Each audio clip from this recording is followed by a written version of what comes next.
আজকে অনেক দিন পর আমাদের বাড়িতে পুঁই রান্না হবে, তাই আমি বসে গেছি পুঁই কাটতে। আসসালামু আলাইকুম এভরিওয়ান, কেমন আছেন সবাই? আমি নাসিমা চলে এসেছি আরো একটি নতুন ভিডিও নিয়ে তোমাদের সামনে। এদিকে দেখো, আমার আব্বা এক বস্তা মুড়ি নিয়ে চলে এসেছে মিলে থেকে।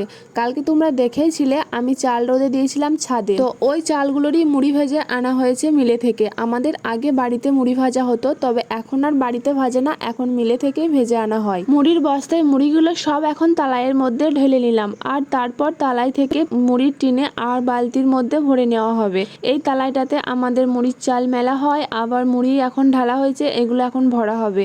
এটা বাড়িতে ব্যবহার করা হয় না, শুধুমাত্র চাল মেলার জন্যই ব্যবহার করি। আমি এখানে হাত দিয়ে দেখছিলাম মুড়িটা কেমন হয়েছে। তো ঘরের চালের মুড়ি এমনি একটু সুন্দর হয়, খেতেও বেশ ভালো লাগে। জানো তো, আমাদের মুড়ির চাল, ভাতের চাল সবকিছুই বাড়িতে করে, কারণ কেনা থেকে আমাদের মনে হয় বাড়ির চালটাই বেশি ভালো হয়, তার জন্য বাড়িতেই চাল করে। যাই হোক, এদিকে এই টিনগুলো দেখছো, এগুলো অনেক দিন আগেকার টিন, এগুলোতেই আমাদের মুড়ি রাখা হয়। তোমরা কে কে মুড়ি খেতে ভালোবাসো অবশ্যই জানিও। আমি আগে খুব মুড়ি খেতে পছন্দ করতাম, তবে এখন খাই না বলবো না, খাই, তবে আগের তুলনায় কম খাই। ভিডিওটা এখানেই শেষ করছি, সবাই ভালো থাকবে।